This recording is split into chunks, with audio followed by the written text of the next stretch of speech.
Hello everyone, have a nice day.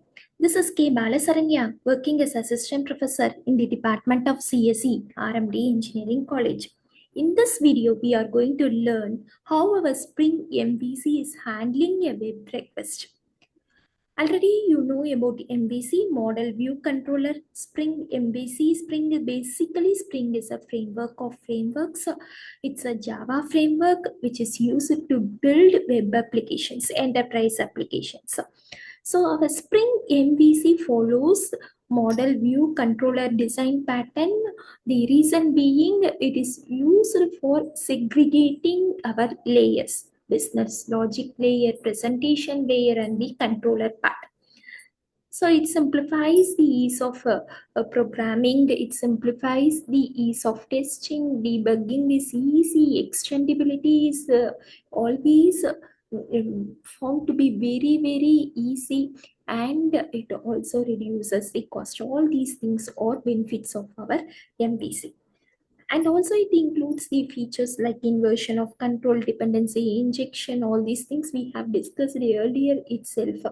Coming for given a request, how our Spring MVC is handling the request. What are the sequence of steps in handling this request and giving response back to the user using Spring MVC? That is what we are going to discuss. These are the modules we are having. Dispatcher servlet.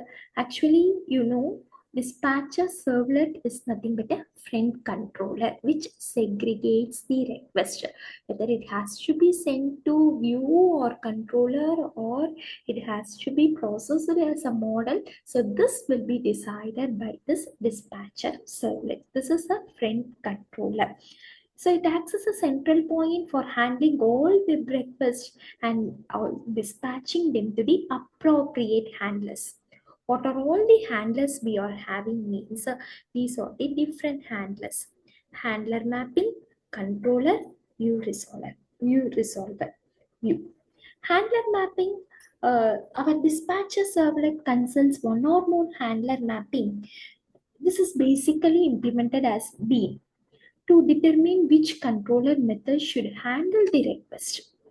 So it matches the URL to appropriate controller and it decides methods based on the integration and configuration. Next, coming for our controller, once the dispatcher servlet finds the appropriate handler as this controller method, it invokes this controller method.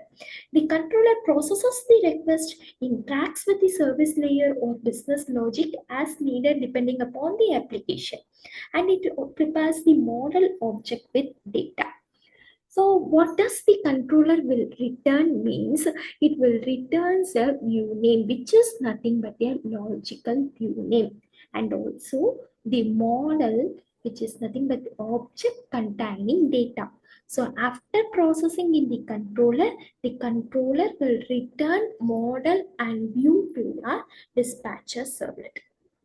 Next is view resolver. So this view resolver is used to resolve the logic view name returned by the controller into an actual view implementation.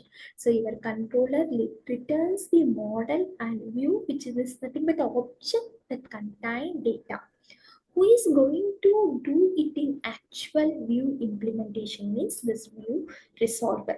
It determines which view, either it may be JSP or TinyLeaf template or simple PDF, which view is suitable for that application, and it will return as a response. Coming for the view module, the chosen view implementation renders the model data into HTML content because it has to again send the response to the web application. So this will render as a HTML content. This view technology uses the data from the model object to generate the final response. And the dispatcher servlet receives the response from the view and it just delegates that response to your web. So your dispatcher servlet is acting as a central part of this handling request. Now, let us discuss the sequence of steps, how it has been done from where already it has been mentioned using um, numbers 1, 2, 3 up to 10. Let us discuss in detail how it is done. First, the request has been given from the web. We will receive the request from the web.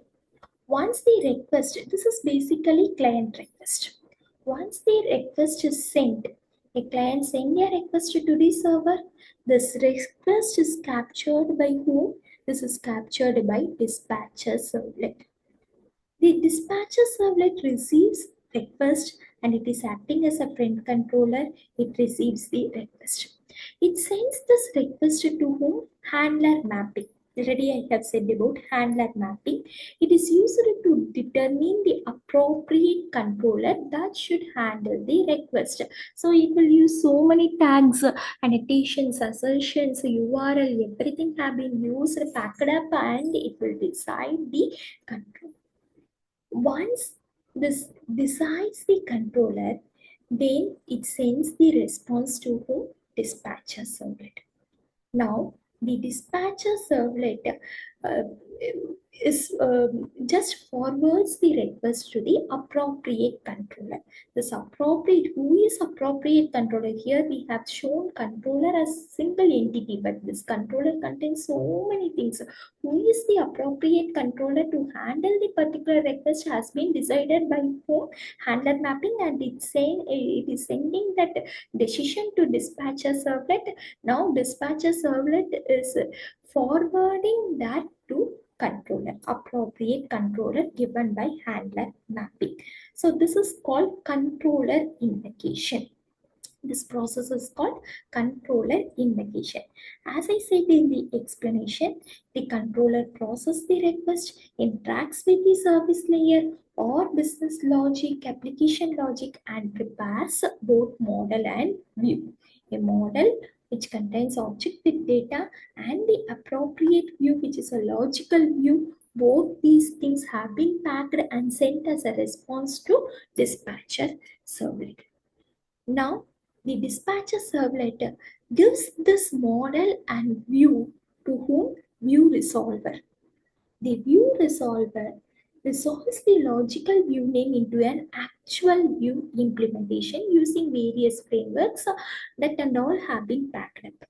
Now, this view resolver, after giving the actual implementation and the view, it just renders the response and gives back to whom? Dispatcher servlet. The dispatcher servlet is rendered with the model data provided by the controller with the help of view. Now this view rendering, this process is called view rendering. This view rendering process gives the result again back again as HTML. So this will be sent to dispatcher servlet. The dispatcher servlet sends the final response back to the client.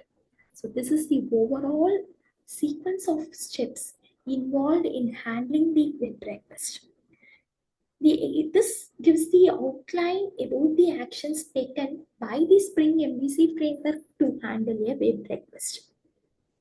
So this structured flow ensures a clear separation of our concerns, making our application easier to develop, maintain, test as well as for ensuring reliability. Hope this video is helpful for you all. Happy programming, enjoy programming. Thanks for watching.